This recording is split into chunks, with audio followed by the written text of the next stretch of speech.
Tamamlar. Gəlin belə bir sualın izahına baxaq. CH4, NH3, H2O-da hansının bucağı daha böyükdür, hansı daha çox hibrid orbitalı istifadə edir rabitə yaratmadan? Hidrogeni çox olan. Yəni CH4 böyükdür, NH3-dan da böyükdür H2O-dan. Sadə şəkildə yəni yadda saxlaya bilərik hidrogeni çox olan, amma gəlin izahlarına baxaq və bunu başa düşək. Biz sp3 hibrid orbitalı vəziyyətinə baxdıq sizinlə, dərsi öyrəndik. İndi izahlara da baxaq. Məsələn, metan. Karbon sıra nömrəsi 6 idi. 2s2 2p2.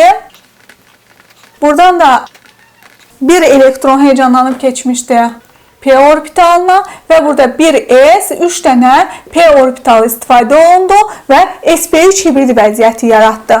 1s 3 dənə p birləşdi, sp 3 hibrid vəziyyəti yaratdı. İndi baxaq azota. Azotun sıra nömrəsi 7-dir. 2s2 2p3.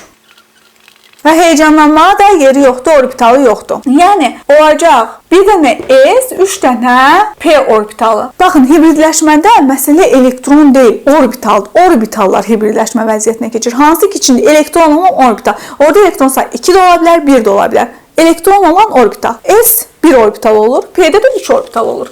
Və bunları S 3P birləşəcək hansı hibrid vəziyyəti? SP3. Eynən bax belə hibrid vəziyyəti yaradacaq. İndi isə baxaq H2O-da oksigen. Oksigenin sıra nömrəsi 8.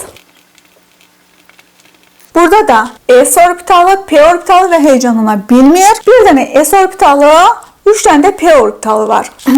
Uşaqlar, düsturu əzbərləməyə ehtiyac yoxdur, düsturlar var orada, amma ehtiyac yoxdur. Sadəcə başa düşək ki, orbitallar hibridləşir və 1s 3p içində elektron olan orbitallar. Və hansı hibrid vəziyyəti yaradacaq? sp3. Eynən bu formada. 1s 3p yaradacaq eyni formaya, enerjiyə malik sp3 hibrid orbitalları. Gəlin indi bunlara baxaq ki, necə vəziyyətdə olurlar. İndi baxaq. Karbon metanda nə oldu? sp3 hibrid vəziyyətində. 1s 3p sp3 hibrid vəziyyəti 4 dənə hibrid orbitaldır. Və 4 hibrid orbitalın hər birisi də hidrogenlə görüşür. Hidrogen də s orbitalı var təkcə.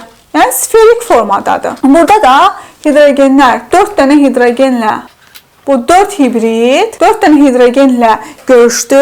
4 hibrid orbitalın 4'ü də rabitənin yaranmasında iştirak etdi. İndi baxaq NH3-də. 4 dənə hibrid orbitalımız var, düzdür? sp3 hibrid vəziyyəti əmələ gətirirdi azotda. 4 dənə hibrid vəziyyəti. 4 dənə hibriddən 3'ü hidrogenlə birləşdi, rabitə yaratdı. Biri isə rabitə yaranmada istifadə olunmadı. Amoniakda, NH3-də azotun 4 hibrid orbitalı var. Onun 3'ü rabitə yaranmasında iştirak edir, amma biri rabitə yaranmada iştirak etmir. İndi isə baxaq H2O-ya. Suda oksigen yenə sp3 hibrid vəziyyətindədir. 4 dənə hibrid orbitalı var. 4 dənə hibrid orbitalından yalnız ikisi hidrogenlə görüşür, rabitə yaranmada iştirak edir. Digər ikisi isə rabitə yaranmada iştirak etmir. Bucaqlar isə 109,5, 107,3, 104,5-dir. Yalnız sizdən əzbər şəkildə yox, daha çox soruşulur ki, hansının bucağı daha böyükdür. O da dediyim kimi hidrogenlə yadda saxlaya bilərsiniz. Hidrogenin çox olanın bucağı da daha böyük olacaq. Bu qədər sadə. İnşallah ki, anlaşıqlı olar sizin üçün. Nəsə bir sual yaransa sizdə şərh bölməsinə yaza bilər və ya mənimlə əlaqə saxlaya bilərsiniz. Olar. Sağ olun. Gəlin dərs görüşənədək.